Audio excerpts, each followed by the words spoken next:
What's going on, everyone? So welcome to my latest video. This is of course my latest catch-up video. This time around I am focusing on all the movies that I saw in May of 2023 that are of course 2023 films. Now if you're new to the channel, I'm just going to be talking about these movies very briefly. If you want my full in-depth thoughts on these movies, you guys can check out my Letterboxd reviews. I'll put the link down below if you guys don't know what Letterboxd is. It is a great app that brings together movie buffs, movie critics, casual moviegoers, everyone. It is truly a great app. But for this video specifically, I'm just going to be talking about these movies that I saw that are 2023 films that I saw in the month of May of 2023. And again, no spoilers. So I'll be talking about them briefly. And I saw 11 movies in May of 2023. That's right. It was a busy month. But yeah, let's start at the beginning of the month, guys. Enough exposition. So at the beginning of the month, I saw Polite Society. I thought this was a solid film. This was quite enjoyable. I can definitely see myself revisiting this movie. It has a lot of charm. It is quite stylistic and just a lot of heart.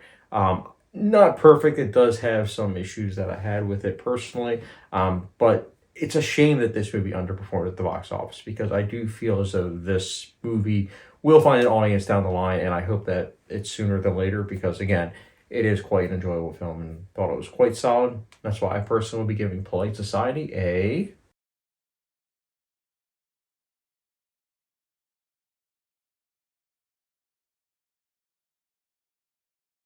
And next up we have Pan and Wendy, which is a Disney Plus original. The only reason why I wanted to see this movie is because it is David Lowery, the same director that did The Ghost Story and The Green Knight. I have a lot of respect, a lot of admiration for this director. And I have to say, his directing here is interesting at times, but overall the movie itself is quite dull. But the filmmaking is good, and that's what made this movie feel quite middle of the road instead of disappointing. I thought that the cinematography was very luscious. I loved Jude Law's performance as Hook. I thought that was quite good.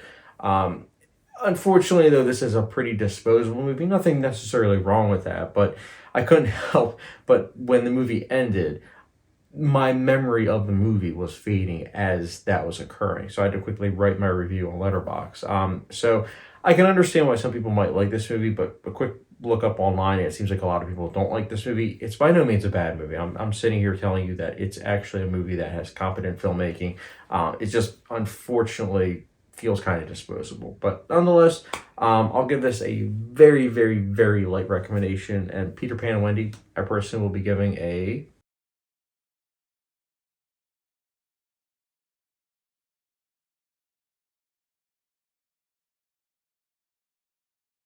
And next up, we have Guardians of the Galaxy Volume 3. I wasn't looking forward to this movie at all, which is why I'm happy to report back that I was surprised. This was a very enjoyable movie. In fact, it was a movie that was close to being, in my opinion, good.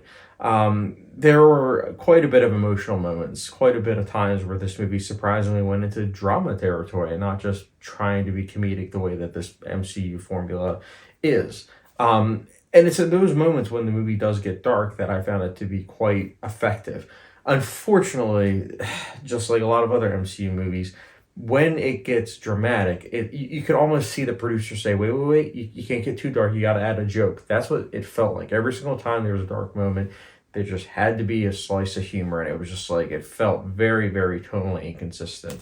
I wasn't a fan of that. It took me out of a lot of scenes. And there also is this refusal to kill certain characters, but they'll tease those moments. And then it's just, again, something that I wasn't really about, unfortunately. But it is well put together. It is a movie I can definitely see why a lot of people love it. For me, I thought it was okay. Again, mostly because I saw potential for there to be even further in terms of the quality. But still, it's entertaining, and I definitely can see why a lot of people like this movie. And I will say that I'll give this a light recommendation. And that's why Guardians of the Galaxy Volume 3, I personally will be giving a...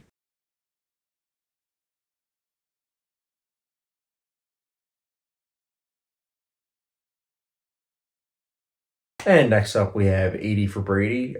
This was a movie I was originally going to see in theaters, but I decided that I was going to wait last minute and say, you know what, I'm going to wait and watch it at the library that I go to where I get holds from, like DVDs and Blu-rays. So I got it at the Blu-ray, and I got to say, I'm glad that I was watching this at home, able to watch it while being on the treadmill, because I didn't like this movie. I really didn't. It feels like the type of movie that's pandering to the lowest common denominator, and that's not necessarily a bad thing because I can see why some people might like this movie, but for me, it just felt so calculated. It felt more of like a business venture than an actual movie that's trying to entertain. For me, at least. Again, I can see why some people might like this movie. It seems like it's kind of almost like a knockoff of Book Club, if you will, and maybe because Book Club, I will admit Book Club is not a good movie, but seeing Book Club in theaters with an audience full of seniors was enjoyable. Maybe there is a charm to that where if you do watch this with older folks, maybe you'll get some more out of this. But for me, A for Brady, it is a very cliche movie. And also, there are so many cringe inducing moments. I wasn't really a fan of this movie at all. And that's why, personally, for me, 80 for Brady, I'll be giving a.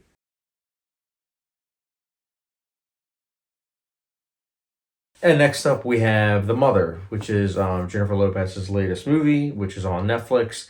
I was kind of curious about this movie because I feel like lately she's been doing more rom com movies. I mean, this year alone, she did Shotgun Wedding, which was terrible. And so, kind of curious about The Mother, but unfortunately, this movie really wasn't good, like at all. It is very dull. It's a movie that visually is just ugly looking, dull looking, paced very disjointly. The character relationships, like the mother daughter, just feels very forced. Very much so the opposite antithesis of organic. It is not a good movie at all. I really didn't like this movie. I struggled with it. I really did. I was glad it was on Netflix, so that way, again, similar to 80 for Brady, I could go on the treadmill while watching it. But if you like this movie, that's fine. For me, The Mother, I really didn't like this movie. And yeah, I personally will be giving a.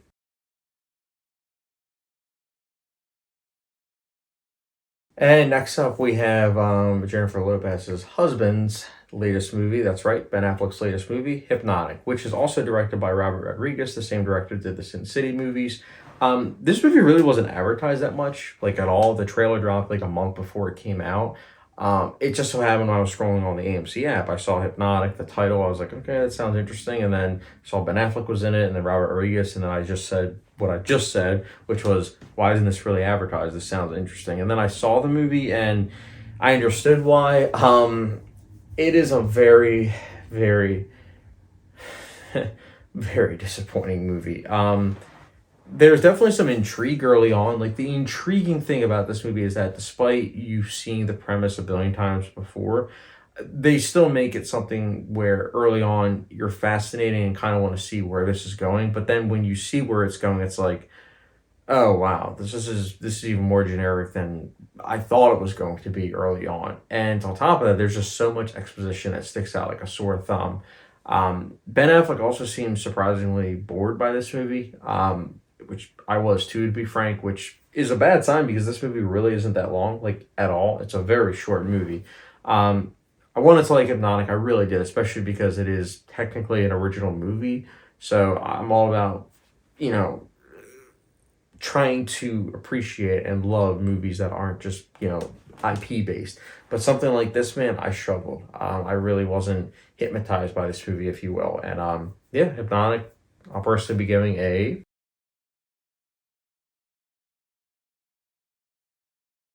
And next up, we have BlackBerry. Going into this movie, I didn't really know anything about BlackBerry, like the history of it, the rise and fall. Didn't know anything about that. So I found this to be a very investing movie. It is rock solid.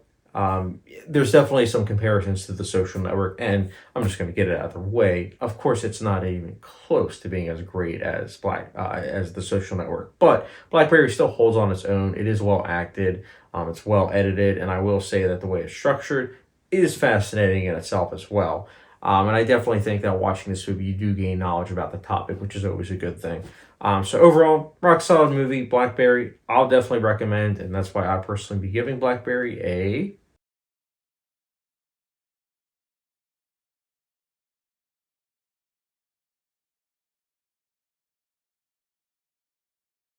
And next up, we have Master Gardener, which is the latest Paul Schrader film. That's right, the same director did First Reformed. He also wrote The Last Temptation of Christ, wrote Mishima. wrote Taxi Driver, one of the best writers. Just getting it out of the way. And lately he's also been directing movies. Like he directed First Reformed. He also directed Card Counter, and I liked those movies quite a bit. But here, Master Gardener, I will say that overall I'm positive towards the movie, but it did kind of feel like a knockoff, if you will, of First Reformed Card Counter. Like it follows the Paul Schrader formula to the T, and that's both a detriment to the movie, but also something that does make it fascinating because it's been implemented on the topic of gardening, and then relationships. So it's an interesting movie. It's a hodgepodge of ideas that work, but then I wasn't really a big fan of the dialogue, and the writing. I did feel left a lot to be desired, but still, again, an original movie, and I will say that the filmmaking for the most part was pretty darn good. Joel Edgerton gave it his all. He did a really good job. So yeah, I'll personally be giving it a light recommendation. That's why Master Gardener, I'll give a.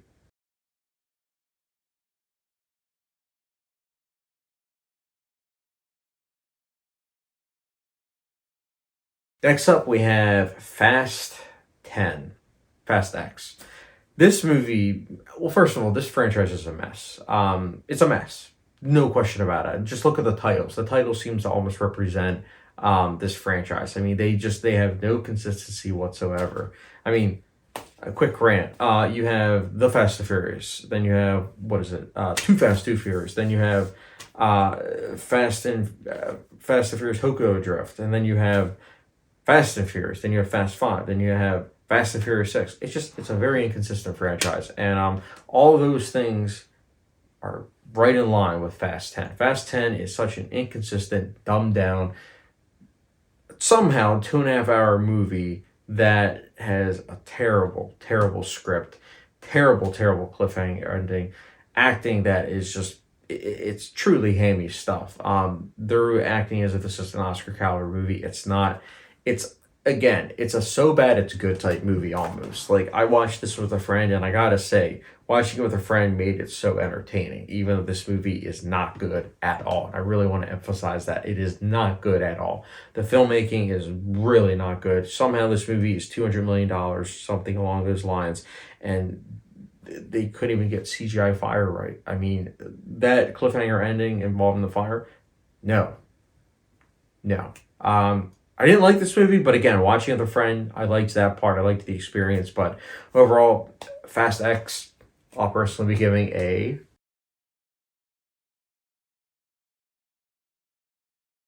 And next up, we have the Starling Girl. This was a movie I heard a little bit about. I believe it was at the Sundance Film Festival, and that it got a lot of critical buzz, which is nice. For me, going into it, all I really knew was that it was a movie that's a drama that is, tackling religion, and that's something I can obviously relate to, growing up in a religious home. So I was going in with an open mind, but also at the same time quite excited for it, even though I didn't really know much about it going into it. And I have to say, The Starling Girl, it is a good film. It's probably going to be leaving theaters in a couple of days or so. It's not going to be in theaters that long, but I would definitely say, when hoping that it is on a streaming site, I would definitely recommend The Starling Girl. It is a very nuanced film. There's a lot of stuff going on in the film that is more of show, don't tell. And that's something I really appreciate. I mean, it truly is really, really gorgeous cinematography. And I like the lead performance. I thought she did a great job. Again, there's a lot to appreciate in this film. And I will also say that nice thing about this film also is that it doesn't choose a side. It lets the viewers come to their own conclusions with things, whilst at the same time still having a stick to your ribs kind of story. I liked the ending. I thought that it did, it did land quite well.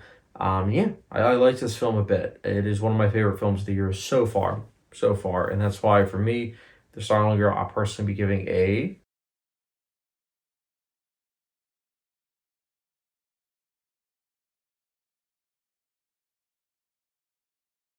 And last but not least, the last 2023 movie I saw in May was You Hurt My Feelings. So this is the same writer as Can You Ever Forgive Me, which I liked that movie quite a bit. I only saw it once, nearly 5 years ago, but I really liked that film. I thought the writing was quite strong.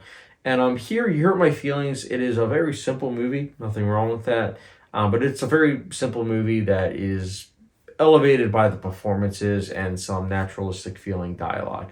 But I'm not really going to remember this movie in a day. I'm really not. I'm going to remember the only thing really is that it's quite well acted and, like I mentioned, has some insightful dialogue. But other than that, I can see why some people might love this movie, but for me, I just thought it was okay. But I'll still nonetheless give You Hurt My Feelings a.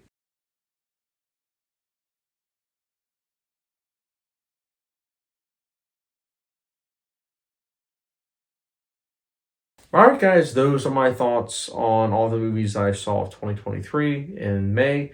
Let me know your thoughts, guys, on any of these movies if you've seen them. And yeah, I'm looking forward to seeing some more 2023 movies in June. There's a lot of possible great films. So I'm really looking forward to Asteroid City in particular. But yeah, guys, let me know your thoughts on these movies. And as always, thank you very much for watching with the subscription, notification bell, follow me down Letterboxd, and I will get you guys later.